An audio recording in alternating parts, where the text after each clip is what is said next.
이번 기수에 제목을 붙인다면 틀 특집? 굉장히 자기 틀이 세고 고집이 센 사람들, 그 틀 안에서 나가고 싶어 하지 않았던 그런 삶을 살았던 사람들, 이렇게 틀, 프레임, 고집 특집, 프레임 특집. 근데 고집이라는 게 어떤 내가 뭘 한다, 다른 사람 말을 안 듣는다, 뭐 그런 의미의 고집만이 아니고 내가 지금까지 해온 것이 옳다, 이 방향대로 하겠다, 꿋꿋하게. 어, 이번 기수 헛똑똑이 많죠. 근데 뭐 전체는 아니니까 헛똑똑의 특집까지는 아닌데 영수부터 살짝 헛똑똑이 느낌이 있지. 돌싱 기수는 특히 선택지가 확 줄어드는 것 같아. 그러니까 아이가 있는 것만으로도 이미 내가 생각하는 사람에서부터 딱 좁아져 버리잖아. 아이가 있는 사람을 원하는 사람도 있을 거고. 그러다 보니까 이 안에서 재밌는 그림을 많이 만들려면 수가 많은 게 좋지 않은가 싶기는 해요. 여자 만나면 돈도 들고 숙소도 공짜고 그런 말에서 매력 떨어지고, 그 말을 영수가 했어요? 그게 영수구나. 그 이번에는 비밀의 방 같은 게 있어가지고 미리 볼 수 있는 장치를 마련하긴 했지만, 영수님은 뭐 좋은 의미로든 나쁜 의미로든 계산적인 건 맞지. 뭐야, 가계부를 그렇게 쓰고 엑셀로 연말정산 정리하고 그러는데 계산적이지 않을 수가 없지 않을까요? 자기가 얼마 쓰는지, 어디에 쓰는지, 그리고 불필요한 걸 썼구나, 뭐 그래서 그런 것도 할 거고, 굉장히 꼼꼼한 성격이고, 나이가 들면서 오히려 그런 거는 무던해지는 쪽이 돼서 지금 이 정도일 것 같은데, 성향이 안 맞으면 이건 힘들어. 이게 성향이 맞는 사람 만나야지. 그러니까 성향이 맞는 사람이 영수처럼 꼼꼼한 사람이라기보다는 영수의 꼼꼼함을 멋있게 생각하는 사람, 그런 사람이어야지. 영수 씨는 영수 씨 책임감에 지역을 옮길 수 없을걸요? 상철은 기장이래요. 애도 없고 결혼 생활도 굉장히 짧고, 이번에 영자님도 그렇고 몇 분 그런 분들 있죠. 영자님, 경수님. 예를 들어 이제 연애를 할 때 내가 이 사람이 너무 멋져, 이 사람의 통제욕까지 멋져, 이 사람이 나를 뭐 아빠같이 엄마같이 잔소리도 해주고 옆에서 막 이래라 저래라도 해주고, 그리고 자꾸 뭐 나한테 지적질은 하지만 그럼에도 불구하고 이 사람은 나한테 너무 다정한 사람이야. 언제? 연애할 때. 왜? 같이 안 사니까. 24시간 중에 한 4시간 붙어 있거나 주말만 보거나 이러니까 그거를 혼자서 실링을 할 수가 있어. 그래서 그런 사람하고 10년, 5년, 10년 연애가 돼. 이 사람은 내 부모님 같이 그렇게 엄격하면서도 그래도 나한테 자상하고 그리고 센스도 있고 이런 사람이니까. 근데 문제는 일주일에 하루만 보면 나머지 6일은 내가 그 사람 이외의 다른 관계를 통해서 또 이 사람에 대한 갈증이 다시 올라와. 근데 이 사람이랑 같이 살면 안 그래. 디테일한 것까지 이제 잔소리가 들어와. 변기 물 내리는 거 화장실 안에서만 생각해도 엄청 많지. 뭐 칫솔 거는 거, 뭐 치약 짜는 법, 이렇게 하수구 머리카락 치우는 거, 수건 건 거, 수건을 걸었던 걸 쓴 거를 몇 번에 빼는지, 뭐 엄청 많을 거라고. 잔소리 하기 끝도 없어. 화장실 안에서만도 지금 열 몇 개가 나와. 밥 먹을 땐 뭐 하나 두 개 나오겠어요? 밥 먹고 어떻게 치울지, 밥은 어떻게 먹을지, 반찬은 서로 어떻게 할지, 그리고 반찬의 짝이는 어떻게 할지, 수많아. 이게 같이 살기로 하면 끝도 없는 거야. 그래서 자, 통영이었어요. 통영. 승전의 역사가 잠든 바다의 땅. 과거에 승리를 했던, 그래서 뭔가 마지막 역전을 바라는, 굉장히 희박한 가능성 속에서 그래도 일발 역전을 하길 바라는 제작진의 염원이라고 좋게 해석을 해봅시다. 이번엔 이제 1회차다 보니까 뒤에서 나올 그런 장면들이 많이 나오죠. 상처받고 외로운 자들, 스킨십도 좀 과감하고 노래 어필하고, 저 공연을 위해서 집에서 마이크를 갖고 왔겠군요. 그 사랑 앞에 이제 다시는 울지 않을 거다라고 하는데 눈물이 났군요. 오늘은 뭐 그냥 가설이에요. 가설은 믿고 안 믿고의 영역이 아닌 거 아시죠? 그냥 일단은 저 근거를 가지고 이렇게 해석할 수 있겠다. 162화로 이제 시작을 합니다. 야, 대망의 제작진도 지금 미방본을 엄청나게 풀어댈 정도로 밀기를 짧게 끝내버렸고, 그게 이거 보여주려고 아주 그냥 안달이 났어. 그렇게 솔로들의 이제 첫 출항. 참 도시 이쁘더라. 그런데 일단 굉장히 도시 자체는 아름답네요. 근데 진짜 이게 왜 뭐 팔경인지 알겠어. 첫 번째로 영수님. 뱀 나온다고? 무서워. 그러니까 그런 것도, 뱀도 그렇고, 일단 이 도시에서만 살았던 사람은 이 동물에 대한 좀 거부감? 익숙하지가 않아. 볼 일이 없으니까. 본다고 해봤자 뭐 동물원에서나 보는 거지 뭐. 영수님. 본능적으로를 불렀군요. 케이팝 스타 재밌게 봤나봐요. 그래서 노래 부르는 걸 굉장히 좋아하시는 것 같고, 영수님 딱 봐도 자기 세계가 강한 사람 같지. 자기가 좋아하는 노래, 그리고 자기가 그 노래를 좋아해서 혼자서 아카펠라를 찍을 정도로, 바꿔 말하면 지금 여기에 계신 분들이 그 제가 틀 특집이라고 했지만 그 자기 프레임 안에 갇혀 있는 사람들이잖아. 그 갇혀 있는 사람들이라는 의미는 다르게 표현하면 그 타인과의 소통이 많지 않은 사람들인 것 같기도 하다. 지금 영수 같은 경우에도 의사라는 직업을 기준으로 봐도 소통이 적은 직업인 것 같기는 하네요. 그러다 보니까 자연스럽게 고집스러운 삶을 살고 있게 될 수밖에 없겠지. 정신과나 아니면 하다못해 뭐 개인 병원에서의 어떤 정형외과나 이런 분들을 보다도 훨씬 적을 거고, 마취과는 일단 환자의 차트만 보고 마취하고 가면 되는 거 아닌가? 일종의 기술자가 자동차를 고치는 것과도 오히려 가깝지 않을까? 물론 뭐 이거 비유가 그렇지만 그건 다르잖아. 그러니까 환자의 예우를 살피는 것과 다른 사람과 소통 그 부분에 있어서 채워지는 거는 다를 것 같아요. 환자 깰 때까지 보는 그런 과정이 있다고 하더라도 그게 환자랑 소통을 하고 환자한테 어떠냐고 하고 그 환자한테 뭐 일상 얘기도 조금씩 들어가면서 아, 이 사람이 어떻게 변하는구나. 그건 아니라는 거지. 그러니까 말 그대로 내가 자동차를 고치러 갔어. 그럼 자동차가 수리를 하고 잘 돌아가나 보고 이게 좀 시간 동안 예열도 해보고 그걸 좀 지켜보고 있는 그거랑 같은 걸 거 아니야. 이번에 순자님도 비슷한 얘기를 했거든. 순자님도 자기가 어른인 사람과 대화를 하는 게 너무 감격스럽다고까지 얘기했어. 그러니까 상대적으로 좀 자기 세계가 강해질 수밖에 없긴 하겠지. 열심히 살아온 만큼 뭐 다른 사람과 뭐 소통을 하고, 그러니까 일이 아무리 바쁘고 일에서 사람과 소통을 못해도 그 바깥에서 자기를 채워간다고. 근데 이번에 영수님은 또 이혼을 하기도 했고 그러다 보니까 자기가 혼자 할 수 있는, 심지어 음악도 내가 여러 명의 캐릭터를 보이면서 녹음을 해버리는 정도로, 외과 의사들과 소통을 하겠지만 다른 의사들만큼 소통을 할까? 다른 의사들에 비해 소통이 적다는 거지. 교회 성가대도 있기는 있겠다. 근데 영수님이 바라는 만큼의 충족은 안 되는 거겠지. 마취과는 아무래도 다른 과에 비해서 소통이 적은 삶을 선택할 수 있는 과 같아요. 그냥 히키코모리처럼 아까 집안에서만 있고 그런 거 아니잖아. 당연히 있지. 상대적인 걸 봐야지. 그러니까 영수님이 만약 그런 마취과를 처음에 선택한 게 현실적인 이유였을지 모르겠지만 외로움을 즐기는 타입이라기에는 영상으로 그런 아카펠라를 올린 걸 보면 뭐 그렇죠. 근데 사람은 기본적으로 외로움을 좋아하고 외로움을 즐기는데 이혼을 하고 그리고 이혼을 한 거를 공표를 해가지고 결혼을 하고 싶어가지고 이렇게 사람 사이로 나와서 사람한테 관심을 보이면서 그럴까? 외로움을 즐기는 사람은 애초에 나소리 안 나왔겠지. 외로움을 즐기는 사람이면 혼자서 1인 사역을 하면서 아카펠라를 찍지도 않고 그걸 올리지도 않을 거고, 그리고 나소리 안 나와. 외로움을 즐기는 사람이라면. 그리고 그런 성가대 활동도 안 해.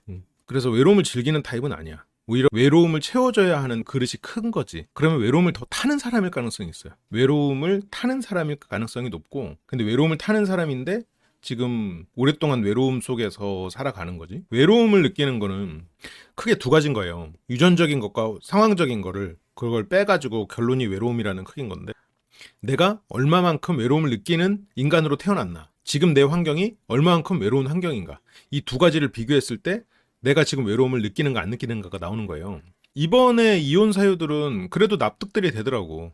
그래, 저런 게 차이가 나면 이혼할 수 있지. 그리고 캐리어도 이게 비닐이 안 뜯어져 있어, 손잡이에. 뭐 꼼꼼하고 조심스러운 성격? 이어서 캐리어를 사놓고 저거를 계속 안 뜯고 쓰고 있나? 아니면 이번에 샀나? 이번에 샀어도 저걸 안 뜯고 있다는 거는 상당히 뭐랄까 위험 회피적인 성향일 수도 있겠지. 그러니까 뭐 아끼는 성격, 이게 최대한 더럽혀지지 않기를 바라는 뭐 그런 성격이겠지. 근데 저걸 나중에 뜯는다고 할지라도 캐리어를 산 거는 얼마 되지 않는 게 아닐까, 이걸 위해서 사지 않았을까라고 생각해보는 게 좀 가깝지 않을까? 그러면 이분은 뭐 여행이나 이런 거를 딱히 즐겨하는 사람은 아니겠구나. 그리고 무언가가 있을 때 굉장히 아끼는 사람이구나. 뭐 두 가지 정도는 생각해볼 수 있겠죠. 그게 영수님 삶에서는 지금 전부인 것 같아. 그 틀 안에서 벗어나 본 적이 없지 않나? 본인 것만 귀하게 생각하면서 남의 거를 절약시키려고 하는 인간은, 그거는 검소하고 절약이라는 차원이 아니라 그거는 이기적인 거지. 영수님의 첫 등장이고요. 새로운 떨림 속에서 돌싱나라의 시작을 알리면서 입장을 했습니다. 순애보의 포텐. 뭔가 터져 나오는구나. 순애보가 터져 나와. 안 그럴 것 같은 사람이 터지는 포텐을 보여준 거야. 누구죠? 상대가? 영숙인가요? 자존감 높은 사람이 영숙이라고? 그래? 지금까지는 영숙 씨는 자존감이 높은 사람이라고 나는 솔직히 생각하고 있진 않아. 현재의 영숙님은 낮은 쪽에 가깝다고 나는 생각하고는 있어요. 영숙님이 자기를 어필하던 게 뭐가 있어? 학창시절에 회장했다. 동네 사람들이 다 안다. 학원을 열 몇 개를 다녔다. 이거는 부모의 기대와 부모의 부에 대한 얘기고 과거의 영광에 대한 얘기고 지금의 나는 그렇다면 부모가 그렇게 나한테 지원을 해주고 사람들이 모두가 나를 알고 그렇게 유명할 정도로 기대가 컸는데 지금의 나는 그에 미치지 못해. 그러면 지금은 자존감이 굉장히 떨어져 있을 가능성이 있는 거지. 영숙이 자기를 어필한 그 맥락에는 부모의 기대와 과거의 영광이 들어가 있다 보니까 영숙 씨는 지금 현재의 자신에 대해서 기대에 미치지 못했다라는 생각 때문에 자존감이 떨어져 있을 가능성이 있지 않겠나라고 저는 생각을 해요. 근데 뭐 그럴 수 있지. 뭐 그런 내가 나를 많이 기대해줬던 부모님이 계시고 그리고 주변 사람들에게 나는 뭐 짱이라고 생각했는데 근데 어쨌건 영수님은 공식대로 산 남자의 사랑이야. 이거는 지금 영수님은 아마 저 공식이 이렇게 꼼꼼하게 살아야 되는 항상 치밀하게 모든 것을 책임지면서 절대 빈틈없이 그렇게 살아오는 게 영수님이 생각하는 옳은 삶이야. 그래서 여기에서 더 여유 있게 생각하는 기회가 주어지지 않았던 것 같아요. 영수님에겐.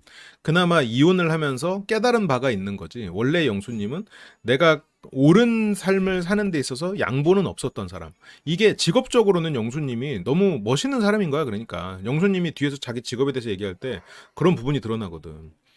타협하지 않고 자기 일에 대해서 책임감을 가지는 것. 자기 가계부를 쓸 때도 그럴 거 아니야. 타협하지 않고 책임감을 가지는 것. 그게 아내한테도 요구됐을 거 아니야. 지금은 이제 영수님이 나이도 있고 상처가 있으니까 내려놓게 됐겠지만 타협하지 않고 책임감을 가지라고 아내에게 얘기했겠지. 가계부를 제대로 똑바로 쓰고 타협하지 않고 그리고 남들이 하는 거 신경 쓰지 말고 우리가 잘해야지라고. 그래서 공식대로 산. 근데 공식이라는 게 참 되게 따라야 될 것 같고 그것만이 옳은 것 같은데 인생이라는 게 공식대로 안 되잖아요. 이 공식이라는 게 내가 생각하는 공식인데 다른 사람이 생각했을 때는 틀린 것 같기도 해. 그래서 저런 부분을 좀 더 여유 있게 생각하는 게 필요했는데 영수님, 젊은 날의 영수님은 그러지 못했지. 근데 그건 이해해요. 왜냐면 영수님은 그렇게 타협하지 않는 성격이니까 지금 의사로서 책임감을 다 할 수 있겠지. 근데 이제 의사로서 책임감과 적당히 여유 있게 타협도 하면서 가족에서는 나와 다름을 인정하고 이제 그렇게 살아가는 게 두 가지의 토끼를 다 잡는 게 쉽지 않은 일이었을 수 있겠지. 그래서 수뇌보의 포텐 과연 누굴지. 그렇지. 걔가 되게 살갑더라. 사람들이랑 금방 이렇게 친화적이고. 처음에는 이제 자기가 첫 순서니까 굉장히 당황했지만 지금은 지방 공공의료기관에서 마취과 전문의. 굉장한 책임감이 필요하고 이게 일 자체가 편할 수는 있겠지. 일이 편할 수는 있는데 그 책임감과 긴장도에 있어서 스트레스가 오히려 더 클 수는 있을 것 같아. 맨날 하는 일이 마취라고 해도 마취 자체가 사고가 많이 터질 수도 있는 일이다 보니까 군대에 가면은 그게 실제 수류탄을 던지는 훈련을 해요. 수류탄을 던지는 게 조교 입장에서는 별일 아니거든. 그러니까 생각해봐. 그냥 돌멩이를 하나를 호수에다 던지는 거를 사람들 옆에서 자 이렇게 던져 하고 이렇게 봐주는 거야. 그런데 그게 사람 목숨하고 연관돼 있잖아. 그러니까 조교 그때 그분이 직급이 상사 부사관 이렇게 훈련병 할 때 그분이 진짜 긴장된 표정으로 그걸 옆에서 한 명 한 명 던질 때마다 하는 그 사람의 표정이 여전히 기억나. 정말 그 다른 훈련 받을 때는 되게 능글맞고 되게 그런 여유 있으면서 엄격한 그런 사람이었거든. 그때는 정말 그 긴장한 항상 그 긴장 속에 놓여 있는 거잖아. 훈련을 할 때마다. 그러니까 그 어떤 생사의 기로에 있는 일은 일 자체는 쉬워도 그것이 내가 이게 생명과 직결된 일이라고 하면은 그것이 주는 정신적 압박이나 스트레스는 굉장히 심할 수 있을 것 같아요. 수류탄 사고가 일어날 때가 있죠. 그러니까 마취과도 그렇잖아. 마취과도. 그러니까 그런 면에서 정신적 스트레스나 압박이 굉장히 강한 직업일 거라고 생각해요. 그치, 여기선 또 두 명이서 교대를 하고 있고 그렇게 영수의 반전 직업은 마취 통증의학과 전문이고 10년 넘게 됐대. 그러면 뭐 영수의 인생은 이 상태로 어느 정도 앞으로도 쭉 가겠지. 그리고 이제 남양주에서 왔는데 일은 울진의 공공 의료기관. 마취과 전문의는 어떨지 모르겠는데 페이 닥터들 중에는 그런 경우 많더라고요. 지방이 더 세대요. 가는 사람이 없으니까. 치과 의사든 지방 쪽이 더 월급이 세다고 하더라고. 여긴 또 24시간 분만이 가능해야 되는 곳이고, 그쵸. 그래서 2교대로 일하고, 그러면서 여기서 이 얘기를 하는데, 이게 자기 포장일지 아니면 진짜로 이렇게 생각하는 건지 모르겠지만, 진짜로 이렇게 생각하는 사람이겠죠. 이성을 만날 기회가 사라진 게, 코로나가 터져가지고, 그 내가 혹시라도 코로나에 걸리면 그게 이제 내가 마취를 하는 환자에게도 영향을 미칠 수 있고, 내가 또 일을 하지 못하면 그 상황에서 내가 마취를 못하니까 많은 사람들이 또 고통을 받을 거고, 이제 그런 부분에 있어서 나는 누구를 만나서 밖에 나가서 어쩌면 외부 활동 자체를 스스로가 단절을 했던 것 같아요. 그게 어떤 정말 책임감 100%일 수도 있고, 아니면 기본적으로 뭐 이혼을 하고 소통에 대해서 어려움을 겪고 사람 관계에 있어서 두려움이 있거나 아니면 회피하고 싶은 시절이 있잖아요. 그 시절을 겪으면서 오히려 더 외부와 단절시키는 그런 거였을 수도 있겠지. 그러면 뭐 주말에 성가대나 이런 것도 못 하지 않았나? 그래서 어쨌건 뭐 이게 어느 명분이다 할지라도 저런 책임을 지는 자기의 삶, 직업에 소명의식이 있는 그런 쪽으로 책임을 지는 방향으로 어떤 내 감정적인 회피를 한다면 그건 긍정적인 원동력이 될 수 있겠죠. 그래서 혼자 있을 바에는 재테크를 해보자. 그래서 주택, 주식, 그래서 남양주, 원주, 그래서 세 채가 됐는데 이것도 그러니까 재테크 잘했고, 근데 왜 원주지? 원주가 이 근처인가? 이것도 뭐 투자에 자기만의 공식이 있겠죠. 자기만의 공식이 있고 다른 뭐 수익 모델이 있을 수도 있고. 근데 그 자기가 생각하는 그 틀이 되게 강해서 더 넓게 알아보지 못하고 저럴 수도 있어. 자기가 이렇게 한번 투자한 그 지역 그 근처를 알아보지. 근데 안전지향적인 사람은 거기서 더 좋은 곳이 있어도 잘 못 가, 사람이. 애초에 탕후루 매장을 차리면 안 된다 그 뜻은 아니거든요. 가계부, 카게타 가계부, 연말정산 엑셀화. 그렇군요. 아주 꼼꼼하군요. 그래서 철두철미한 삶이고, 그래서 이렇게 철두철미한 삶이 기본 원칙이다 보니 일단 철두철미한 삶을 존중하고 존경하는 사람을 만나야겠지. 그리고 그렇게 철두철미하기 때문에 나의 어떤 삶의 소비나 그런 데 있어서도 어느 정도 통제가 들어올 거라는 거를 이해하고 만나면 되는데, 일단 기본적으로 영수님도 평균보다는 더 꼼꼼한 사람이란 말이야. 그러면 둘 중에 하나의 사람이면 버틸 수 있어. 평균보다 꼼꼼한 사람이라면 영수와 살 때 그래도 괜찮고, 평균보다 무던한 사람이라면 버틸 수 있겠지. 근데 문제는 평균보다 꼼꼼한 사람과 영수가 만나서 같이 꼼꼼하게 가계부를 한다. 그러면 어느 순간 의견 충돌이 되고 대립이 되면 더 위험할 수도 있어. 둘 다 서로가 꼼꼼하고 철두철미하기 때문에 양보할 수가 없거든. 그래서 오히려 이런 상황에서는 좀 무던한 그렇게 가계부 쓰는 거, 아 멋있다, 내가 뭐 당신 쓰라는 거 쓰고 뭐 그래 당신 이거 써도 돼 하면서 뭐 허락도 받고 그렇게 하면 갈 수가 있어. 근데 문제는 또 그런 사람한테는 영수 안 끌릴 가능성이 있어. 끌린다고 하더라도 처음엔 무시할 수가 있어. 아니 왜 저렇게 사람이 티미하지? 이렇게 되면서. 그래서 영수님이 결혼 생활을 잘하기 위해서는 그걸 구분해야 돼. 내가 가진 엄격함, 이런 철두철미함과 이게 다른 사람과 가정에게 적용할 때는 조금 더 여유를 갖고, 다른 사람이 나같을 수는 없다. 이 사람이 그냥 무던한 성격이고 철두철미하지 않아. 아 오히려 좋아. 이런 사람이 또 그런 면이 있기 때문에 내가 또 마음적 이렇게 심적으로 배울 점이 있고 같이 있을 때 또 마음도 편해지고 그렇게 될 수가 있는 거지.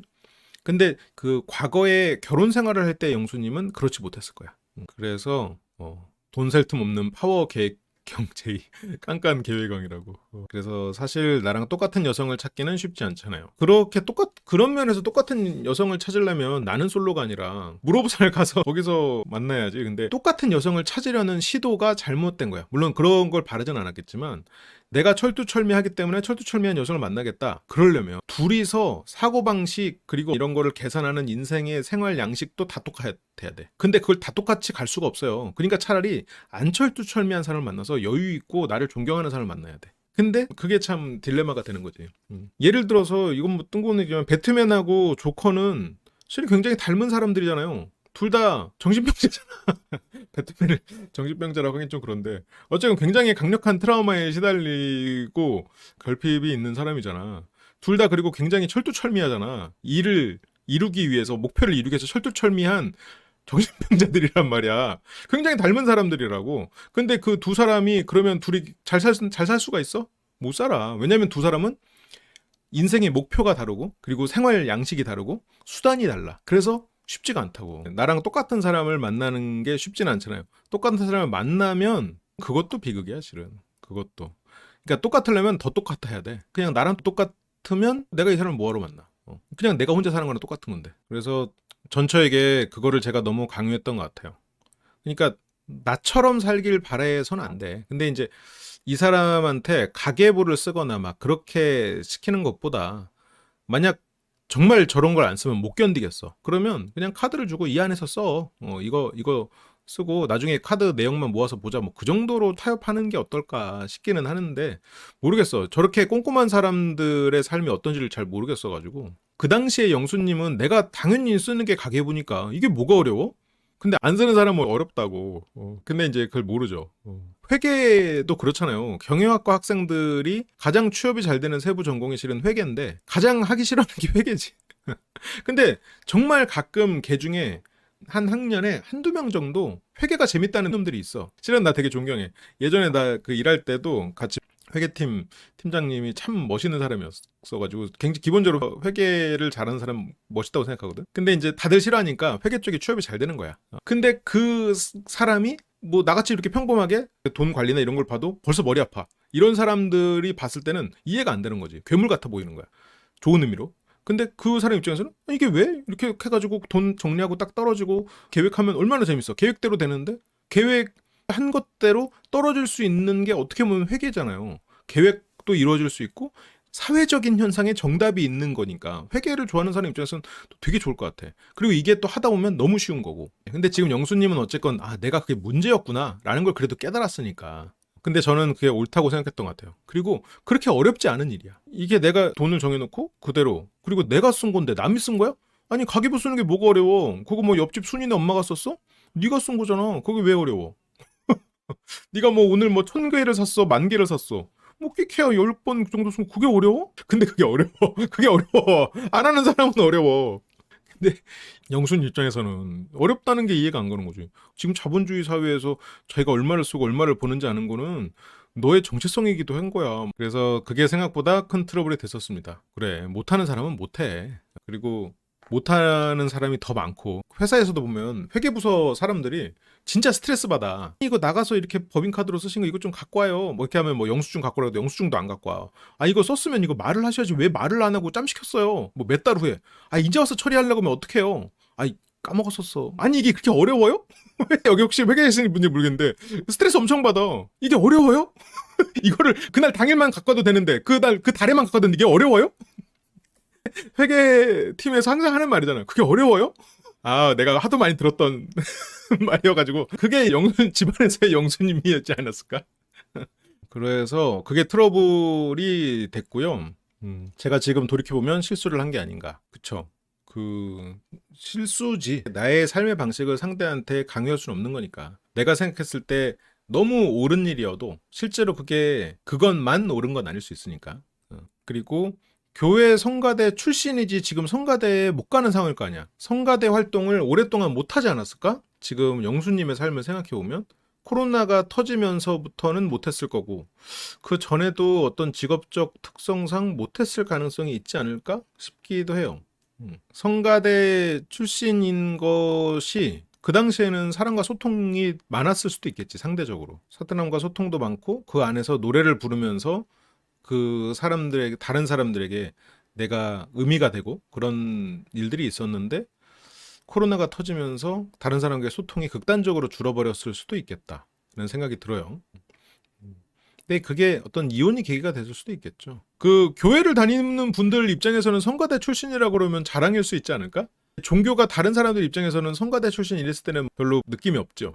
교회 다니는 사람 입장에서 생각해보면 멋있을 수도 있을 것 같기는 해. 그래서 매주 성악 레슨을 받았던 경험으로 의대에서 중창 동아리로 활동했고 이분도 약간 과거의 영광이 있었군요. 그러니까 의사라는 그 영광은 계속돼 있지만 그 노래로서 사람들에게 즉각적인 사랑을 받았던 기억이 있었네요. 그래서 진료실에서 직접 부르고 편집한 에델바이스.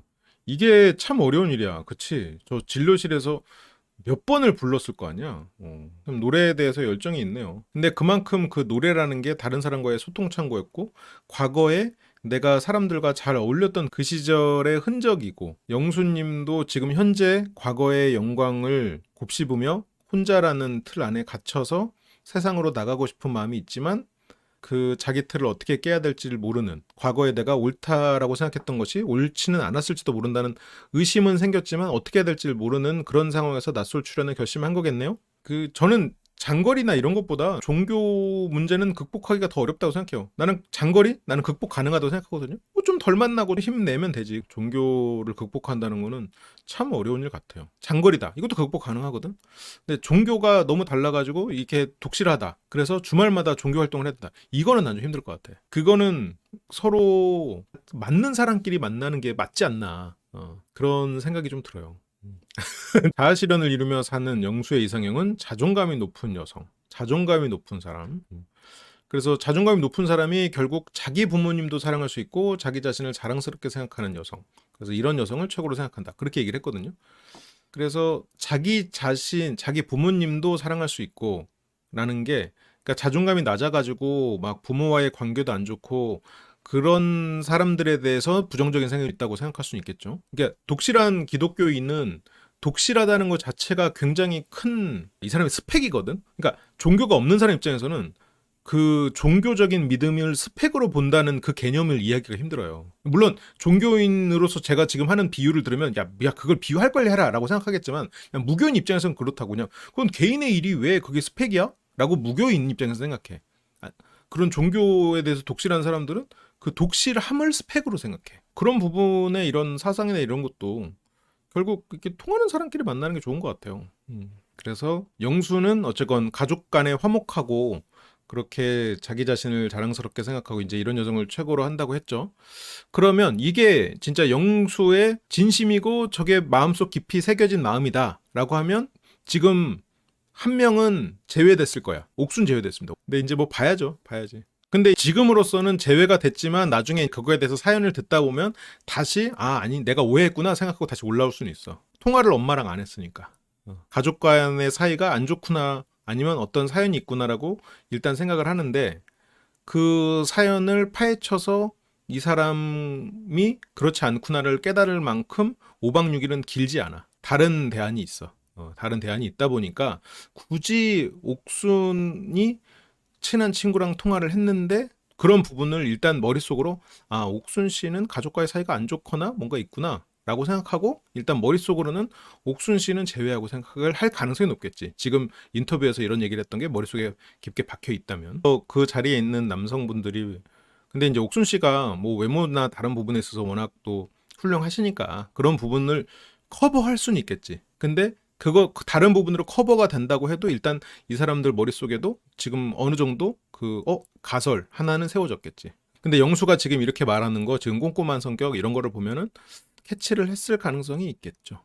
근데 옥순 씨가 어머니랑 사이가 막 그렇게 좋지 않은 건 아닐 것 같아요. 그냥 그 상황에서의 어떤 뭐 어머니가 뭐 잠깐 통하기 힘든 상황이거나 그랬을 수 있으니까. 왜냐면 옥순 씨가 뭐 엄마가 기함할 얘긴데 하면서 엄마 얘기를 잠깐 했거든, 인터뷰에서. 하지만 그런 사정을 하나하나 봐주면서 그런 것에 대해서 고려하지 않는 사람은 최소한 40대의 남자 중엔 없다. 이 사람이 꼼꼼한 성격이고 결혼에 실패의 경험이 있는 사람은 굳이 위험 있는 길을 더 알아보면서 더 많은 시간을 쏟지 않으려고 할 가능성이 높다. 옥순이 문제가 있는 사람의 뜻이 아니라 배제가 되기가 쉬운 속성이 나왔다는 거지. 근데 다른 사람들이 보기에 우선순위에서는 밀리게 되는 그런 속성들이, 그런 게 있죠. 면접 가가지고도 내가 그날 컨디션이 안 좋아가지고 예를 들어서 좀 오버버 됐어. 그런 거 안 봐주잖아요. 실제로 내가 그날 면접에서 뽑힌 다른 사람보다 이 회사에서 더 잘할 수도 있겠지. 그런데 그게 고려가 되나? 그날의 컨디션이 내가 안 좋았다는 게 고려가 돼? 아니면 그날 뭔가 어떤 미션에 대해서 내가 좀 미숙할 수밖에 없는, 하지만 일은 잘할 수 있는 그런 일들이 있어도 고려 안 되잖아요. 그게 세상은 그런 거지. 원래 세상은 그런 한 번의 기회로 평가되기도 하는 거니까. 다른 여출 엄마들은 사정이 있어도 처음 보는 남자랑 영상 통화하는데 뭐 사정이 있을 수도 있겠지만 어쨌건 사정을 하나하나 고려해가면서 판단을 미루진 않지. 이제 그걸 가지고 판단을 하는 게 또 사람이니까. 뭐 다른 여출 엄마는 사정이 없을 수도 있겠지. 근데 그 사정을 하나하나 고려해서 저 사람은 사정이 있겠구나 라고까지 생각하기엔 5박 6일은 너무 짧다는 거야. 그리고 그렇게 여유있게 생각할 수도 있지. 근데 그렇게 여유있게 생각하기엔 본인들이 입은 상처도 크고 날짜도 짧고 그러다 보니까 아무래도 우선순위에서는 밀릴 수 있겠지. 특히나 영수의 우선순위에서는. 근데 이제 그게 나는 사정이 있어서 그랬는데 물론 사정을 설명할 마음도 없으면서 설명할 시간도 없으면서 이 사람들은 왜 내 사정을 봐주지 않지? 내 사정이 이런 걸 왜 몰라주지라고 생각하는 건 그건 너무 애 같은 얘기고 옥수님이 아마 개인의 사정이 있겠지. 근데 그 안에서 다른 사람들이 어머니랑 통하는 상황과 그거는 상대적으로 비교가 되는 거는 사실이잖아. 그게 이제 받아들이는 사람의 관점이지. 그러니까 이게 관점으로 받아들여야지. 이걸 이 사람이 어떻게 받아들일까라는 걸 생각을 해야지. 타인의 시선에 대해서는. 근데 거기에서 그런 걸 가지고 편견을 가지는 사람을 안 만나겠다. 그것도 그 사람의 또 선택이고. 그것도 뭐 그럴 수 있는 거지. 그래서 자존감이 높은 여성이라고 했고 이거 누구지? 지금 영수 옆에 여성분 이거 영숙 씨인가요? 누구야? 저렇게 웨이브가 진 거는 뭐 드라이로도 할 수 있는 거야? 옥순이야? 영숙 아니면 옥순이죠 지금. 근데 뭐 정황상으로는 영숙이라고 저는 생각은 해요. 그러니까 지금 영수 입장에서는 나를 선택해준 사람이고 영수 입장에서 영수는 정답을 추구하는 사람이고 보수적인 사람이고 옳은 길을 추구하는 사람이다 보니 굳이 위험하거나 내가 아니다 싶은 길을 가진 않을 거란 말이야. 그러면 지금 영수 머릿속에 순자는 아무래도 그쵸 그렇게 배제가 됐을 가능성이 높고 옥순 씨 방금 배제됐을 가능성이 높고 정희 씨 스타일링 때문에 조금 거부감이 생겼을지도 모르지. 그래서 결국 영수는 영숙 굳이 뭐 더 만나본다고 하면 현숙 정도가 있으려나? 내 친구 중에도 문신인 사람이 많고 편견은 없는 쪽에 가까워요. 근데 영수가 과연 그럴 수 있을까라고 생각이 들면 영수는 편견이 남아있을 가능성이 나는 크다고 생각하거든요. 영수는 헛똑똑이 계열이기도 하단 말이야. 그래서 어떤 영숙 씨가 자존감 높은 발언들을 했을 때 그게 자존감이 낮고 과거에 자존감이 높았던 시절의 나를 지금 불러와서 하는 말이라는 걸 영수가 꿰뚫기는 어렵겠지. 그래서 영숙의 어떤 그런 자신감 넘치는 플러팅에 마음이 넘어가나 싶기도 해. 여기 앉아있는 사람이 옥순일 수도 있어. 그러면 뭐 그때 새로 다시 짜봐야죠 상황을. 잠바를 빌려 입었다. 그래서 설레는 마음을 내가 다시 갖게 된 거. 지금 아주 막 설레고 있군요. 그래서 설레는 감정은 왜 들었을까?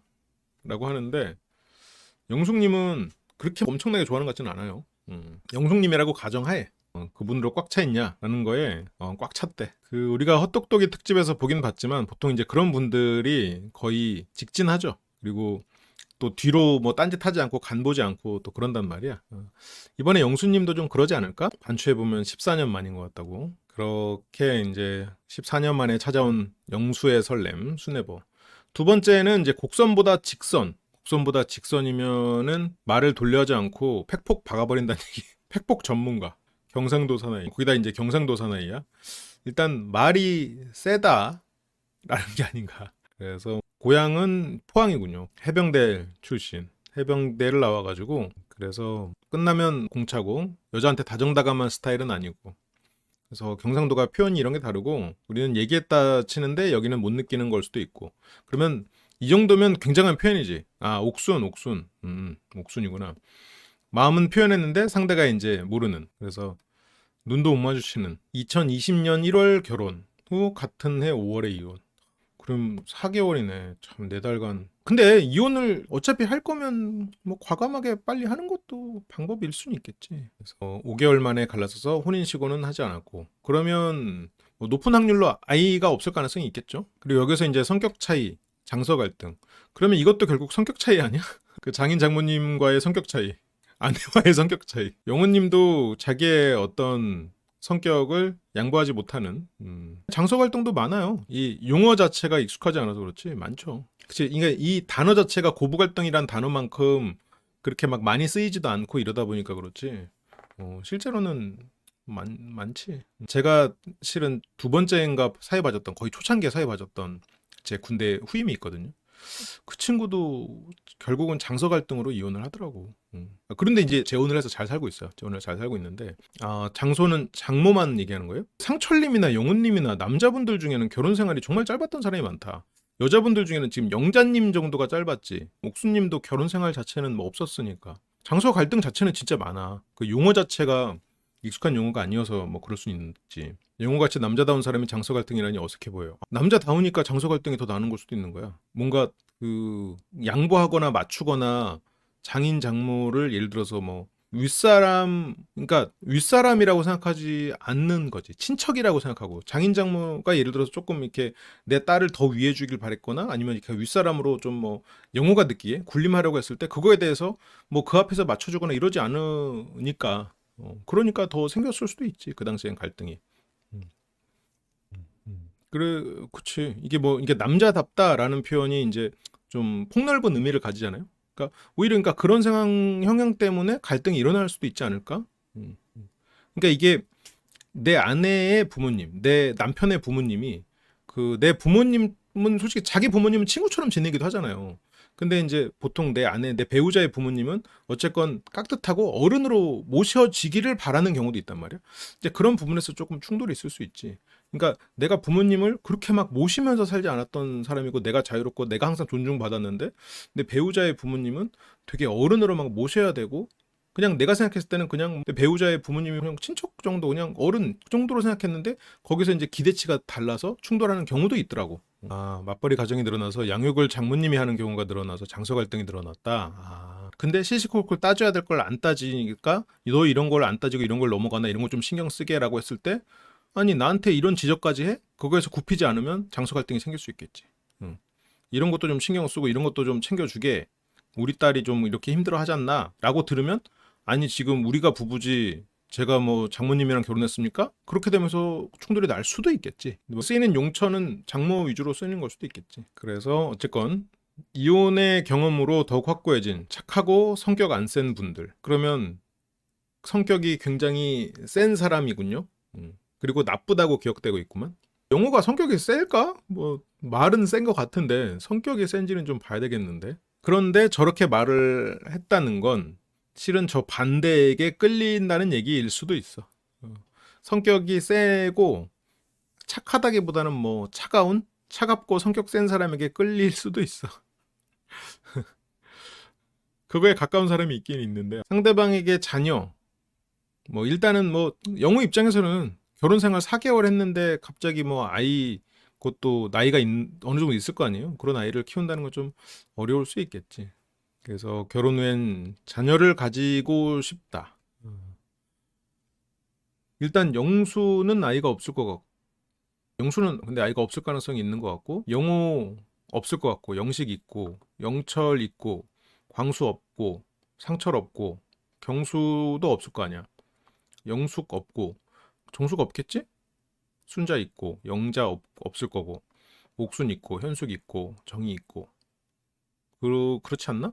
배우자의 부모가 집안일 관여하면 안 돼. 와서 그냥 말하지 말고 그냥 해주려면 해주고 관여하면 안 되지. 어느 쪽이든. 그래서 뭐 여성분들 중에 전부 자녀가 있다? 그럼 출연 안 한다 할 정도로 지금 영호는 자기 기준이 확실하네요. 일단은 나는 애가 없는 사람을 만나겠다. 에서부터 출발은 했는데 자녀의 유무가 아무래도 중요하다. 나는 아이를 낳고 싶으니까. 지금 근데 결과적으로 영호님은 자기가 말했던 거랑 다 반대되는 선택을 지금 하게 되는 걸지도 몰라.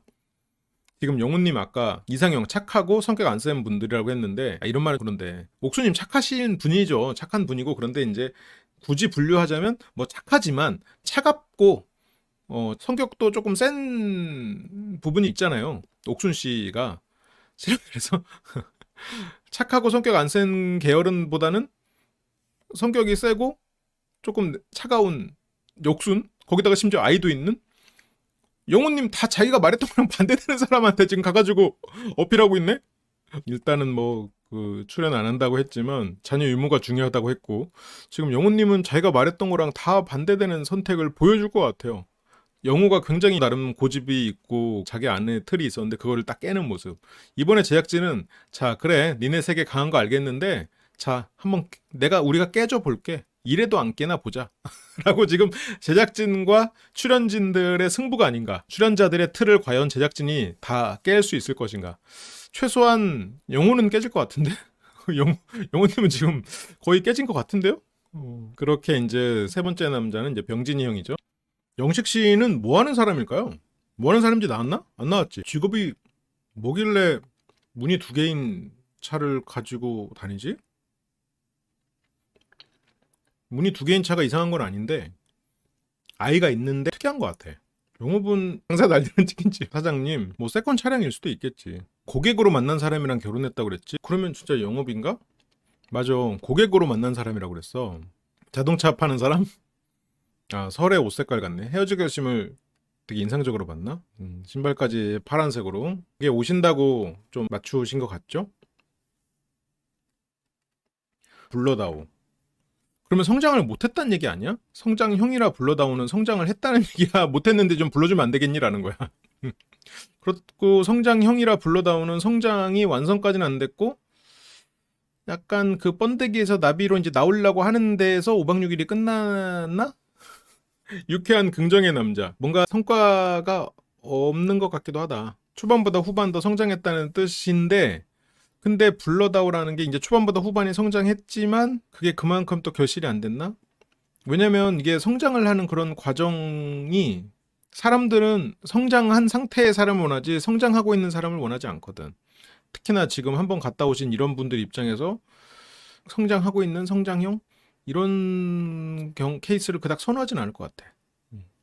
그래서 유쾌한 긍정의 남자. 그래도 뭔가 감초 역할다고 재밌는 모습 많이 보여주셨으면 좋겠어요. 영식님 등장이고요. 그래서 뭐 돌싱 맞냐, 자 나만 잘못 온 것 같다, 막 기죽는다라고 했는데 또 기죽는다고 하니까 또 영수가 선글라스가 멋있다고 칭찬을 하고요. 근데 영식님 되게 패션에 대해서 관심이 많은 사람인가 봐요. 과감하고 어떤 개구진 면이 확실히 있는 것 같고 어렸을 때 개그맨이라는 표현도 그렇고 되게 이쁨 받는 막내였나 봐.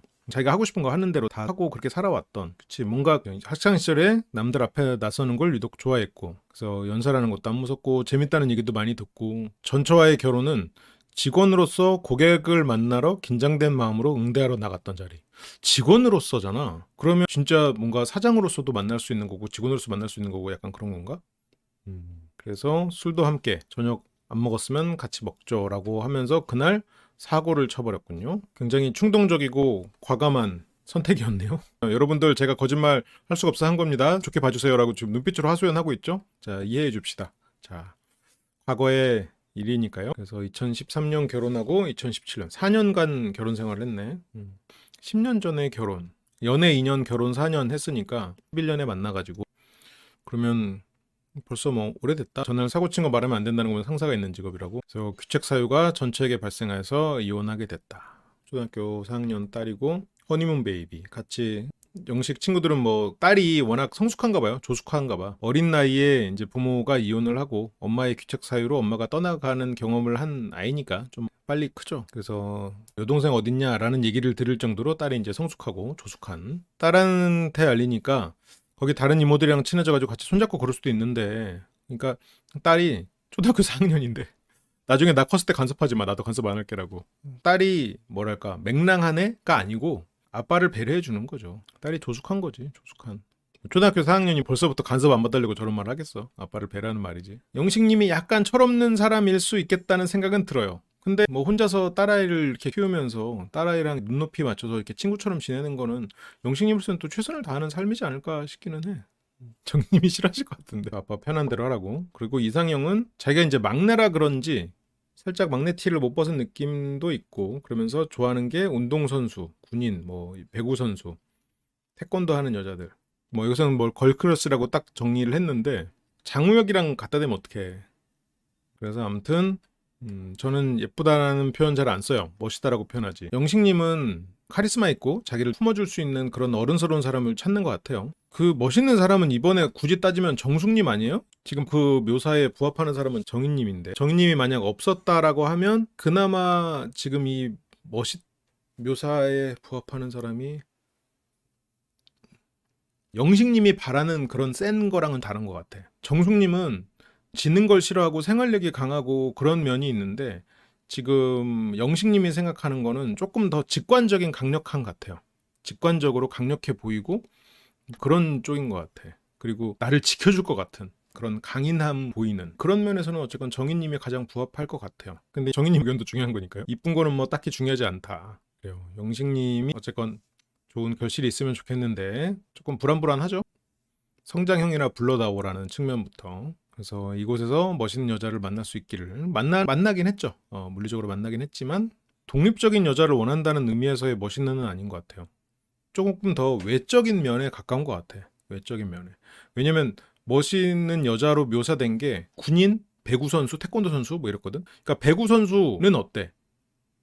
그러니까 이게 그냥 운동 선수인데도 배구 선수가 예를 들어졌다는 건 일단 배구 선수들은 남자보다 더 커. 뭐 180 막 이런데 그런 이렇게 물리적인 피지컬부터 일단 멋있는 거를 원하는 것 같아요. 이제는 영철님 운동을 아주 많이 하고 오셨어요. 인터뷰 때랑 인상이 많이 바뀌었더라고. 영철님은 지금 자기의 어떤 삶의 알을 깨려고 스스로도 발버둥을 치고 있는 상태 같아. 그냥 바닥에 툭 던지고 이렇게 막 웃으면서 오는데 지금 자존감이 가장 낮아 보이는 사람 중에 하나죠. 그래서 현실과 어떤 내가 여기를 오다니 참 나도 대단하네 이렇게 생각하면서 웃는 웃음인데 뭔가 그 웃음 속에 가려진 현 시점에 그런 무너져 있는 자존감, 물론 전체가 다 무너졌다는 아니고 이렇게 약해진 사랑도 인생도 부러지지 않는 남자. 여기도 직진이야? 그런 거는 중요하지 않습니다. 그래서 넘어갔고요. 짐도 그냥 바닥에 툭 던지고 가방을 던지는 거는 뭐 그럴 수 있다고 치는데 그렇게 막 다정하고 어떤 거를 이렇게 소중히 다루는 그런 사람은 아니라고 일단은 유추해 볼 수는 있지. 소소한 걸 챙기고 소소한 거를 신경 쓰고 그렇게 섬세한 사람은 아니겠지. 그래서 한 사람씩 깍듯하게 인사하고 그간 너무 많이 차여봤기 때문에 뭘 그렇게 차인 거지? 그간 너무 많이 차여봤기 때문에 마음의 모든 기대는 다 내려놓고 좋은 경험 갖고 싶어서 왔습니다. 벌써 졌군요. 연애는 자기가 이제 만약 대학 학점이라면 전부 F였다. 차이는 게 늘 일상이었다. 어디 가서 그렇게 차요? 그렇게 차일 곳이 많은 거야? 결정사에서도 심지어 소개도 아예 못 받아봄. 이게 이제 그런 것 같아요. 서류가 와가지고 저 이분하고 할래요 해서 했는데 상대가 이제 뭐 저 그분이랑 안 할래요 뭐 이제 그런 느낌. 그 영철님이 아예 보기 싫어가 아니라 자꾸 스스로를 자꾸 나는 뭐 한국에서 가능성이 없잖아요 막 이러면서 스스로를 비하는 모습이 싫은 거지. 그래서 결정사에서 소개를 아예 못 받아봤다는 거는 그 기준이 너무 타이트했을 수도 있어.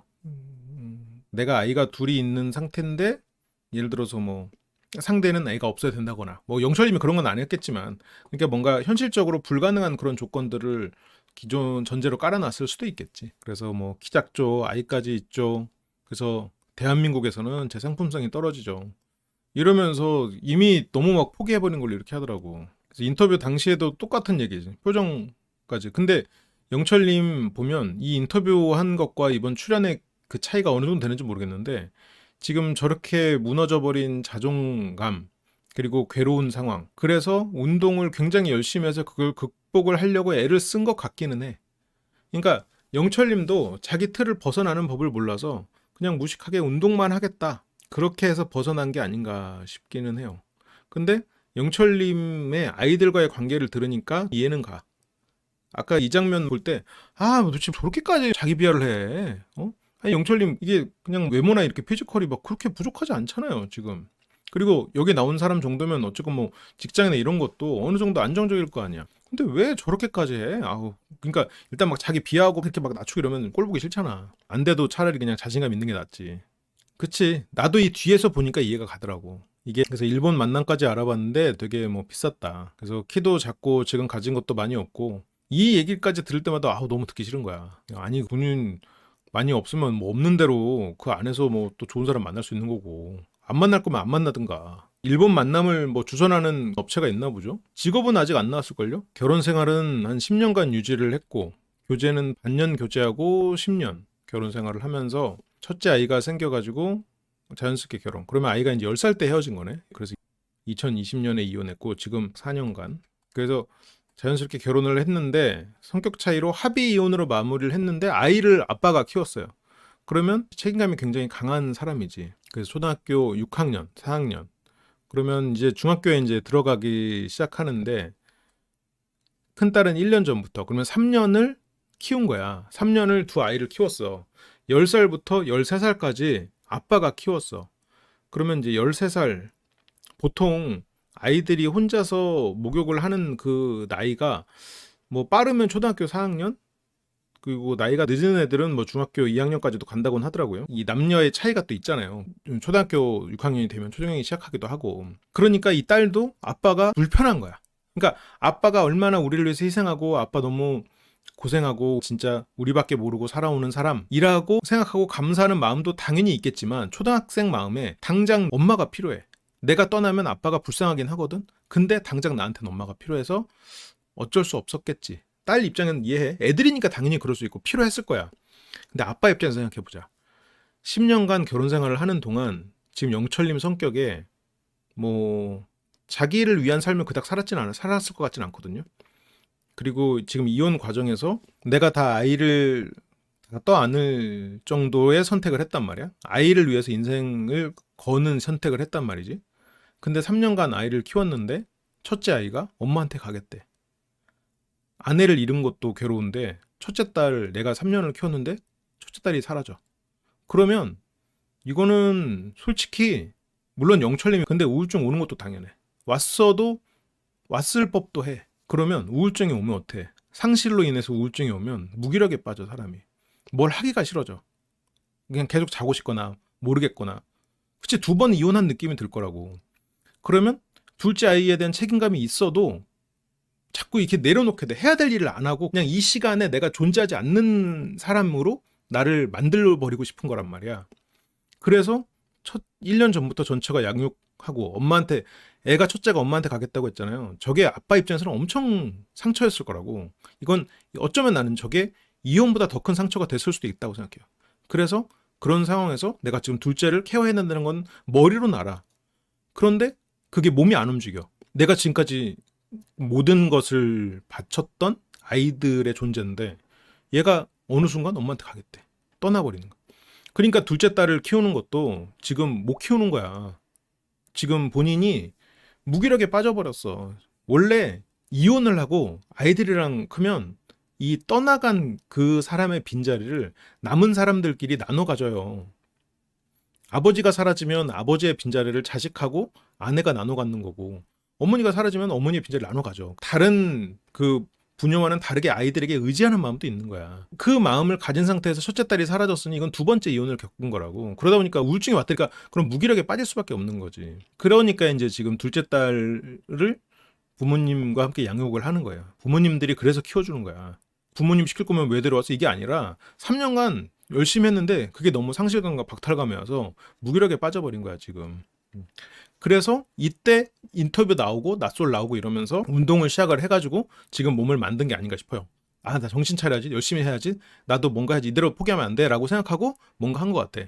근데 지금 이 시점은 포기하고 무기력해진 상황에서 그나마 낯설이라도 나와본 거야. 그래서 초4에는 3년 혼자 키우다가 지쳐가지고 그러니까 저 지친 게 첫째 애가 떠났기 때문에 지쳤어. 지금 부모님이랑 집에 들어와서 둘째가 엄청 밝아졌거든요.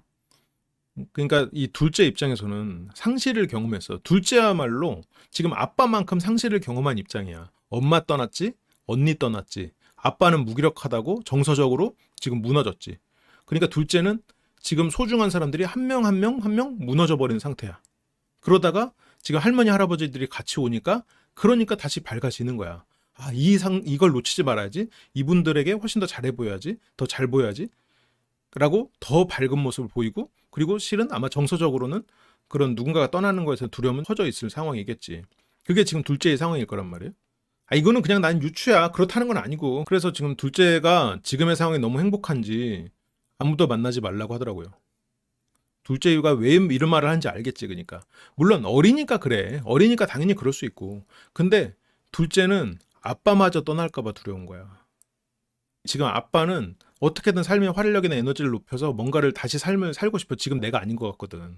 그러니까 아빠는 그래서 뭔가 도전을 지금 하려고 하고 내 틀 안에서 나오고 싶은데 자기도 어떻게 될지 모르니까 그냥 여기에서 낯설에도 한번 나와보고 운동이라도 뭔가 해보자. 그렇게 지금 도전을 하는 상황이죠. 재혼하면 나 어떻게 할 거야? 라는 말에 더 깊게 대화할 수 없었던. 재혼하면 왜 깊게 대화할 수가 없어? 이것도 영철님 문제다. 이럴 때 안심을 시켜야지. 우리가 가족이고 나는 누가 와도 난 너 편인데. 그러니까 되게 답답하면서도 이 연민의 마음이 느껴져. 아이들도 어땠을지, 어떤 걸 겪었을지.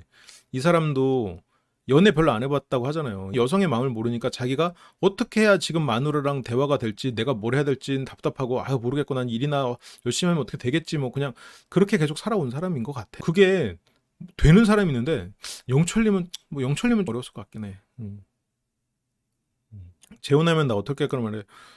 네가 싫으면 재혼 당연히 안 하지. 근데 재혼을 하든 안 하든 나는 너의 아빠야. 네 곁에서 떠날 마음은 전혀 없어. 그렇게 좀 말을 해줬으면 좋은데 영철님도 그렇게 막 자신감 넘치는 사람 아니잖아. 막 걱정이 많단 말이야. 그러니까 저렇게 말했을 때 벌써 머리가 복잡해지니까, 그러니까 A 입장에서는 아빠가 재혼하면 또 버려지는 거야. 그러면 내 인생에서 내 소중한 사람은 다 나를 버리는데 역시 아빠도 그렇구나라고 생각해버릴 수가 있잖아. 이게 이 영철님이 원하지 않았겠지만 지금 둘째 딸 입장에서는 실은 그런 것도 충격이라고. 영철님이 굉장히 딸을 사랑하면서도 딸의 어떤 불안이나 걱정을 잠재워주지 못한 거야. 둘째 지금 초등학교 4학년. 아까 영식님의 딸 같은 경우에는 뭐 아빠 나 나중에 나 간섭하지 마라고 말하잖아. 초등학교 4학년이 어리죠. 철이 없어. 그런데 의외로 알 건 다 아는 나이예요. 또 알고. 초등학교 4학년, 6학년 되면은 얘네들이 어떤 뭐 입체적으로 사고나 미래에 대한 예측이나 이런 게 안 되는 거지. 눈치는 다 알아요. 어떤 상황인지. 맞아. 영철님 자체가 불안하고 걱정이 많으니까 딸을 안심시켜주질 못하고, 이게 차라리 뭐 아들이면 뭐 좀 더 나을 수도 있는데, 또 딸 아이들은 아무래도 좀 감정적으로도 섬세한 부분이 있고 그렇거든요. 그러니까 이게 지금 첫째 딸도 아빠를 버린 게 아니야. 첫째 딸도 자기가 이 인생을 살기 위해서 엄마가라는 존재가 필요했을 거야. 아빠도 딸들을 사랑했기 때문에 방법을 모르고, 여기서도 대답 못하는 아빠라는 게 너무 이해가 가. 이게 영철님이거든. 이게 결과적으로 좋은 결실을 얻을지는 모르겠어요. 이번에 경쟁자들이 너무 강력해 보이는 경쟁자들이 있거든요. 뭐 어쨌건 뭐 상철님도 강력하고 경수님도 어떤 이 처음에 봤던 약간 좀 세 보이는 인상의 반전 매력이 보이면서 강력한 경쟁자, 그리고 영수님은 뭐 의사고 뭐 이러니까 영철님 쉽지는 않을 것 같은데, 그러니까 답답한 면이 있는 사람은 맞아요. 그러니까 사람은 입체적인 거야. 영철님이 답답하고 아내 입장에서는 영철과 10년을 살았는데도 뭐 대화하기가 힘들었고, 이 사람은 무슨 생각을 하는지 몰랐고 항상 너무 센스가 없어서 뭐 짜증났다 그랬을 수도 있지. 앞으로 영철님이 또 다양한 모습을 보여줄 텐데, 그러니까 이번 기수는 전체적으로 영철님뿐만이 아니라 좀 안타깝다 그런 부분들이 좀씩 보여요. 그래서 여기 그냥 무작정 올라왔습니다. 딸 입장에서 무슨 생각을 하겠냐고. 아빠가 아빠한테 가지 말라고 했는데 아빠 재혼하면 나 어떡할 거야. 그런데 제대로 말 못하고 무작정 낯설 출연해버렸어. 그러면 딸 입장에서는 또 버려진다고 생각할 거 아니야. 이거를. 근데 영철은 내가 딸을 버릴 마음이 전혀 없거든. 첫째 딸도 내가 버린 게 아니라 첫째 딸이 가고 싶어 해서, 영철은 내가 버려진 사람이야. 그래서 둘째 딸이 버려지는 두려움이 있을 거라는 생각을 못해. 영철님은 상상을 못하는 거야. 그래서 그거를 말을 못했어. 걱정되는 부분 포인트죠. 성격상 여러 여자 찔러보는 건 못할 것 같고, 처음이든 두 번째든 초계에 꽂힌 분한테 그냥 직진. 영철님을 남자로 보지 않을 거고, 순자님도 영철을 남자로 보지 않을 거고. 영자 어렵지. 어떤 스마트한 그런 날카로움이 있는 사람 아니니까. 옥수는 당연히 힘들고. 그러면 남는 건 뭐 현숙 정의가 그나마 가능성이 있는 건데, 영철 씨가 웃음거리가 되지 않았으면 좋겠어. 이번에 영철님은 모르죠. 근데 어떤 반전이 있을지 모르니까. 그치, 딸에게 어떤 말을 안 들었다기보다는 딸에게 어떤 자기가 어떤 내가 생각이고 나는 너를 사랑하고 어떤 일이 있어도 나는 네 곁에 있을 거야라는 이렇게 말을 해주면, 그 말을 못하고 그냥 딱 이런. 그러니까 아내 입장에서는 답답했겠지. 그쵸. 이게 나이가 들면 그 나이에 맞는 자리는 또 경력직만 뽑으니까, 경력이 없이 나이가 들어버리면 취업이 더 힘들잖아. 약간 그런 느낌이야. 그래서 결혼하기 전에 연애를 한 번 해봤고, 여자를 몰랐고, 여자를 그렇게 몰랐던 사람이 혼자 두 딸을 키우려니까 그게 뭐 어떤 정서적 교류나 이런 게 진짜 보통 어려운 일이 아니었겠지. 한 번은 앞만 보는 바보.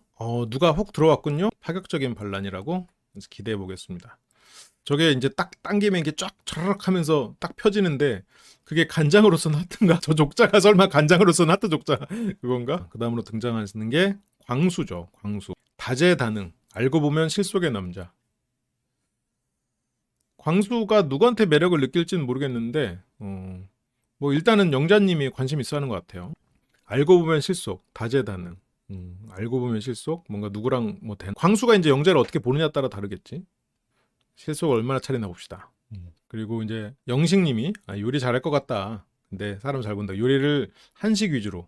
그리고 영철님이 된장찌개 끓일 줄 아냐고 하니까 그럼 끝났네라고. 영철님 이렇게 된장찌개 하나면 되지. 그래서 솔로 나라에서도 이렇게 요리를 하는 남자군요. 저번 기수에서 영철님이 있었다면 이번 기수엔 광수님이 있나요? 이번 기수는 특히나 이렇게 요리를 하고 이렇게 챙기는 모습은 어필이 될 것 같은데. 그녀를 위한 특별 메뉴야? 사진도 잘 찍는군요. 일본 여행 가서 찍은 사진. 서울대학교 재료공학부. 여기도 공부 면에서는 뭐 포항공대에서 박사고요. 기혼자를 위한 대학원 아파트에 살기 위해서 결혼식 전에 혼인신고. 저것 때문에 혼인신고를 했구나. 첫 여자친구랑 그냥 혼인신고를 했구나. 그냥 쭉 될 줄 알았나 보지. 이혼 사유는 종교 문제. 저거를 극복하지 못했군요. 극복이 힘들어, 저건. 상대방 연애할 때는 안 독실했는데 결혼하고 나서 조금 바뀌더라고요. 그런 사람들 많아. 결혼 전에는 뭐 제사도 그러고 종교도 그러고 뭐 더 나가서는 뭐 효도도 그런 것 같아. 결혼 전에는 실컷도 안 하다가 결혼하고 나서 갑자기 막 그거에 대해서 막 굉장히 중요하게 생각하고 막 그런 경우가 있죠. 내가 가정에 대해서 아버지 역할을 수행한다면서 아버지를 나도 모르게 흉내를 내는 그렇게 되면서 그걸 굉장히 중요하게 생각하는 부분들이 좀 있죠. 그런 경우도 있고 또 상대랑 결혼해서 가정을 이루면 거기서부터 이제 상대 가정과 내 가정 실은 부부의 가정이 우선인데 이 사람의 부모, 내 부모 이렇게 하면서 서로 그 안에서 그 계산이 들어가 버리니까 그런 부분에서 지기 싫고 손해보기 싫어서 더 효도하는 방향으로 흘러가는 경우도 있고 그런 것 같아요. 그래서 결혼식 당일부터 나는 이것도 생각 못했네. 기도, 성가, 예식 중에 이제 종교적인 식순을 원해가지고 그래서 양가 부모님, 광수님도 광수님이네. 이런 거는 좀 미리 조율도 하고 저런 걸 해야지. 그래서 한 달 반 살고 집을 떠난 전처. 석 달 반을 혼자 신혼집에서 지냈지만 돌아오지 않았대요. 한 달 반. 50일이네. 100일을 못 채웠네. 당시에 결혼식 당시에 그런 문제가 있었다고 했고 그러면 실은 여기에서도 연애할 때는 몰랐는데 그러면 결혼하고 나서 바뀐 게 아니잖아. 그 전조를 보고 눈을 감았네. 안타깝네요. 준비 과정에서 전조가 있었네요. 40일, 한 50일 만에 헤어져 버리는. 광수가 자기 뜻대로 다 해줬는데 결혼식에 있어서는 또 그렇게 해줄 줄 알았나 보다. 근데 결혼식은 광수가 다 결정하는 건 아니고 어쨌건 부모님도 함께 결정을 해야 되는 어쨌든 집안 간의 결합이라고 생각하는 사람들도 많으니까 여자친구 입장에서는 광수가 왜 양보를 못하지? 라는 생각이 들었을 수도 있겠네요. 근데 광수는 그런 상황에서 내가 좋아하는 사람이 그러니까 연애를 그전에 안 해봤고 그냥 다들 그러나 보다 이것도 싸우고 했지만 그렇게 그냥 흘러갔겠구나. 그래서 양가 부모님들의 충돌이 있었어. 부모님들끼리 대신 부모님들이 싸워. 한 달 반을 살고 집을 떠난 전처. 그 포항공대에 가면은 그 기혼자 아파트 이런 게 따로 있어요. 그리고 거기 뭐 외국인들도 따로 있고 아파트 같은 걸 주거든. 저는 그때 뭐 자문 역할로 가가지고 그 외국인 아파트를 달라고 그래가지고 외국인들이랑 지냈었거든요. 아무튼 그래서 석 달 반을 혼자 신혼집에서 지냈지만 결국에는 안 돌아오더라고요. 그러면 석 달 반을 한 달 반을 살고 싸워서 집 나가고 석 달 반을 이게 보통 뭐 남자들을 기준으로 하면 이게 남녀가 똑같은 얘기예요. 남녀가 똑같은 얘기야. 근데 이제 남자를 기준으로 할게요. 남자를 기준으로 해가지고 어머니가 성격이 세고 그리고 통제적인 사람이면 그런 여자를 선호할 가능성이 높아요. 그러면 결국 어쨌건 나를 통제하는 사람이 엄마에서 아내로 바뀌는 거야. 그래서 뭐 광수님이 그랬는지는 모르겠어.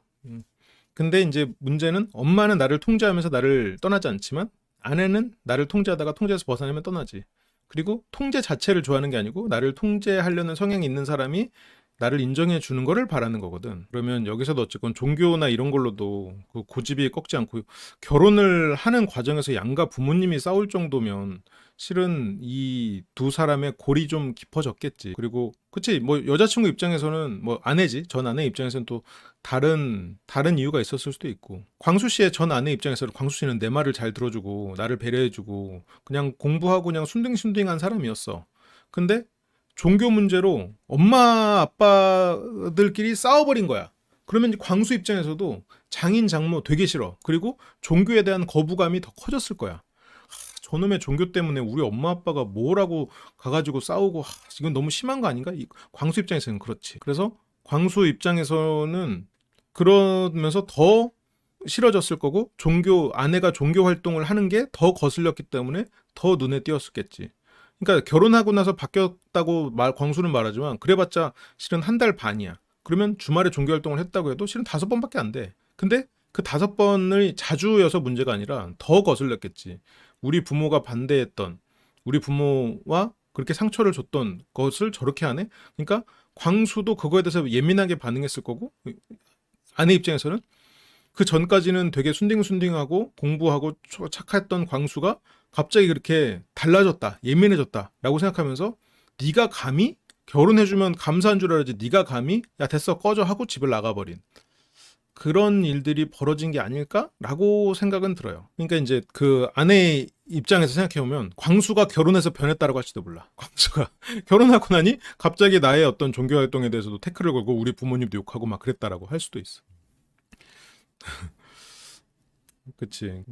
아, 광수가 좀 불교라고 했나요? 광수는 종교를 지금 굉장히 중요한 조건으로 생각을 하고 있군요. 그러니까 광수한테는 진짜 큰 트라우마일 거야. 근데 어쨌건 부모님은 그래도 내 편이라는 생각 때문에 그러니까 그게 2중 3중으로 트라우마가 있었겠지. 그래서 종교 문제는 타협이 어려울 것 같다. 그쵸? 애초에 종교 문제는 타협이 어렵죠. 그래서 광수는 종교를 뛰어넘을 운명의 상대를 만날 수 있을지. 또 시청자 관점에서 생각해보면 뭔가 기독교나 이런 교인을 만나가지고 서로 그런 또 허들을 넘는 그걸 또 극복해내는 모습을 보고 싶기는 하죠. 하지만 광수를 위해서는 그러지 않는 게 낫죠. 광수를 위해서는. 아, 복잡한 마음이네요. 상철. 이번 기수에 소리 없이 강한이라고 했는데 상철은 소리를 안 내도 돼. 여기서 소리를 안 낸다고 해도 2, 3위 밑으로 떨어지진 않아. 잘생기기도 했고 잘생겼고 뭐 직업도 나쁘지 않은 것 같아요. 지금 유추되는 게 치과의사 아니면 파일럿이라며. 그리고 거기다가 지금 이번 기수에 또 뭐가 있는 줄 알아요? 왜 상철님이 2, 3위 밑으로 안 떨어지냐면 이번 기수에 여자분들 중에 얼빠가 많아. 당장 정숙 순자가 지금 외모를 굉장히 본단 말이에요. 최소한 정숙 순자가 깔아주기 때문에 떨어지지 않습니다. 상철에게 짜장은 없을 것이다. 그리고 지금 아마 다른 분들 중에도 얼빠가 조금 포함되어 있을 것 같긴 한데 일단 최소한 정숙 순자가 일단 얼빠기 때문에 경수도 잘생기긴 했는데 조금 무섭다고 해야 되나? 그 제가 최근에 들었던 재밌는 표현 중에 얼굴에 글이 없다라는 표현을 들었거든요. 아니 근데 그 표현을 많이 쓴다며. 얼굴에 글이 없다. 그래서 약간 경수 씨는 그냥 얼핏 보면 약간 글이 없어 보이잖아 얼굴에. 이게 좀 남자답고 좀 그렇게 보이는데 근데 이제 실제로 경수 씨랑 말을 해보고 그러면 이 사람 되게 사람 좋고 착하다 그런 느낌이 드는데 뭔가 이렇게 좀 지적인 매력은 없어 보인다.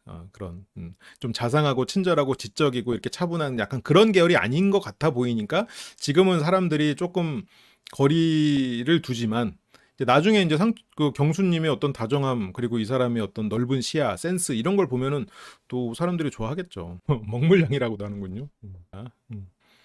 그래서 22번지 테리우스. 테리우스라는 말에서 상철님은 끝까지 이 머리 넘김 퍼포먼스가 유지된다라고 할 수 있겠죠. 내 얼굴도 그렇게 그리 많은 얼굴은 아닌데 테리우스의 등장으로 다들 이제 시선이 집중되고요. 우리 또 병진영이 눈부시다고 칭찬해주고 피부 좋다고 영식님이 칭찬을 멈추지 않는군요. 지금 여러 가지로 일단 인물도 좋고 또 건강하니까 이거는 뭐 매력이 많이 어필이 되겠죠. 연애를 못한 이유는 뭐 돌싱이다 보니까 소개가 잘 안 들어온다. 막상 소개가 들어오지 않는 5월에 혼인신고 여기도 11월에 결혼식 소송 끝에 다음에 9월에 이혼. 그러면 혼인신고를 5월에 하고 그 다음에 9월에 이혼 소송 끝에 이혼을 했으면 실제로 좋았던 시절은 1년이 안 되겠다 여기도. 뭐 전처의 귀척사로 승소는 했지만 지금 귀책이라는 거에는 뭐 어떤 바람만 존재하는 건 아니니까. 그리고 승소는 하긴 했어도 뭐 그래서 위자료랑 다 받았죠. 확실하게 어떤 상처가 될 만한 일을 겪었겠네요. 당연히 뭐 충격 많이 받았지. 그런데 여기에서 이제 저는 충격 안 받았다고 생각했는데 그 충격이 컸는지 스트레스는 원형 탈모까지 생겼던. 자기 감정을 잘 모르는 사람들은 자기가 이제 스트레스 안 받았다고 생각하는데 그게 몸으로 나타나는 그런 경우들이 있죠. 저 귀책 사유는 법원이 정해주는 거죠. 저는 자세히는 모르는데 아마 그렇게 알고 있어요. 그러니까 그 재판 결과가 귀책 사유에 따라서 뭐 승소가 되고 패소가 되고 하는 게 아닌가요? 자기 감정을 잘 다스리는 뭐 회피형 남자일 가능성이 높겠죠.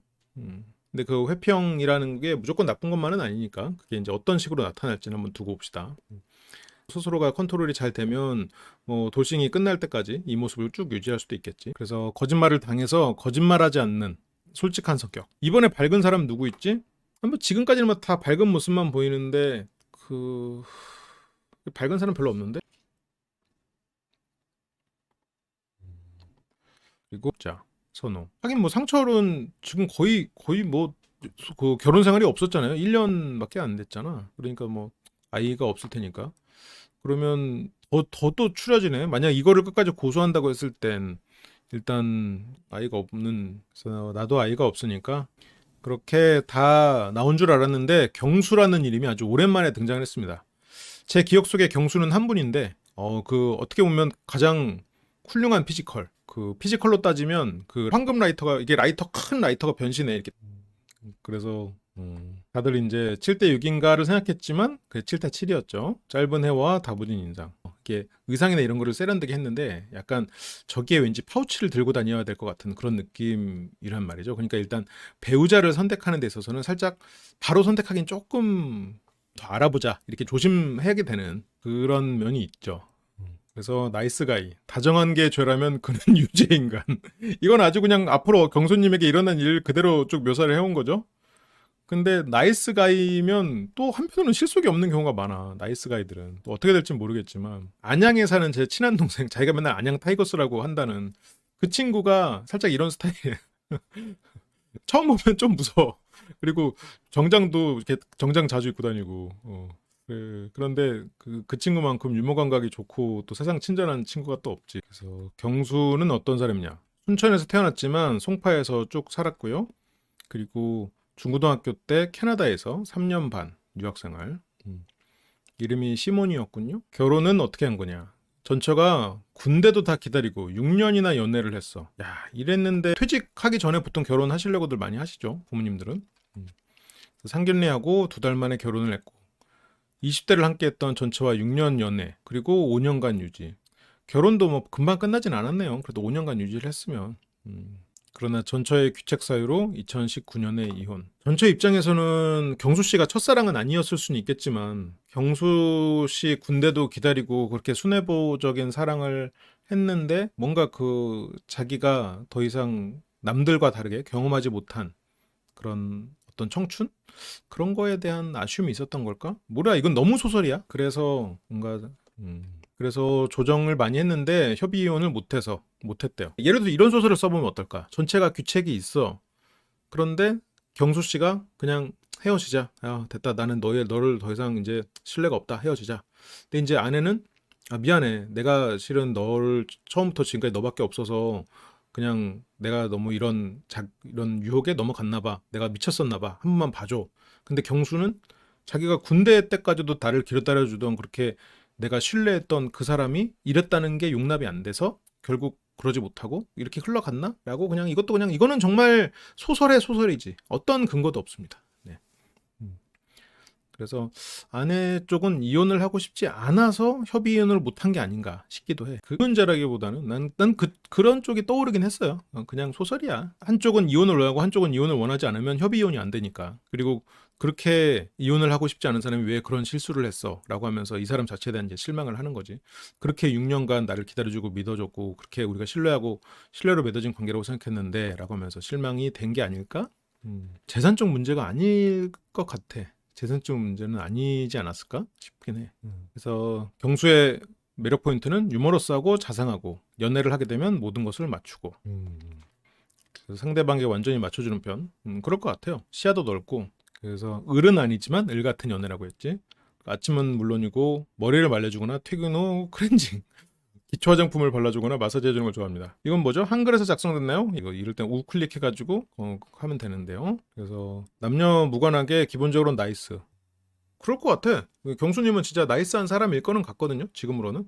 그게 이제 뭐 되게 사소한 거긴 한데 지금까지도 그 첫인상 선택에서도 여자분들 있을 때 자기 선택 계속 못 봤는데 그때 항상 이쪽으로 가시라고 이렇게 계속 무슨 누가 보면은 거기 관계자인 줄 알겠어. 거기 선택하셨나요? 그다음에 자 이쪽입니다. 근데 이제 그거를 좋아한다는 건지 그게 뭐 항상 해주는 건 아니고 이게 원장님처럼 약간 일종의 뭐랄까 상황극 같은 거지. 어. 그래서 이 나이스함이 이제 여기서 계속 나오는 거야. 족발 잡아주기, 족발 논쟁. 여기서 영호가 뭐라고 하는데 꿋꿋하게 그냥 신경 안 쓰고 딱 잡아주고 먹어. 야, 이거 플러팅 기본이 돼 있네. 물티슈 없다는 말에 이제 물티슈 가져다 주고, 모기 물렸다고 하니까 모기 벌떡 가져다 주고, 이렇게 되니까 이제 주변에서는 매력을 느껴버리는 거지. 내가 오해를 만들었고 실수를 해서 너무 미안해. 이거 갈색머리 누구야? 정수기야? 정수기여서 하루아침에 대역죄인이 돼가지고 파국입니다. 살려주세요 이러는데 살짝 상황을 즐기는 것 같긴 한데 지금 표정은 일단 그 상황이 돼서 봅시다. 라이브 다시 보기 멤버십이 되시면 더 풍부한 분석과 리뷰들을 풀버전으로 다시 보실 수 있습니다. 심리대화 학교 멤버십이 되시면 주말 특별 라이브를 통해 소규모 그룹 카운셀링과 심리대화 훈련을 하실 수 있습니다. 설명란을 참조해주세요. 항상 시청해주셔서 감사드립니다.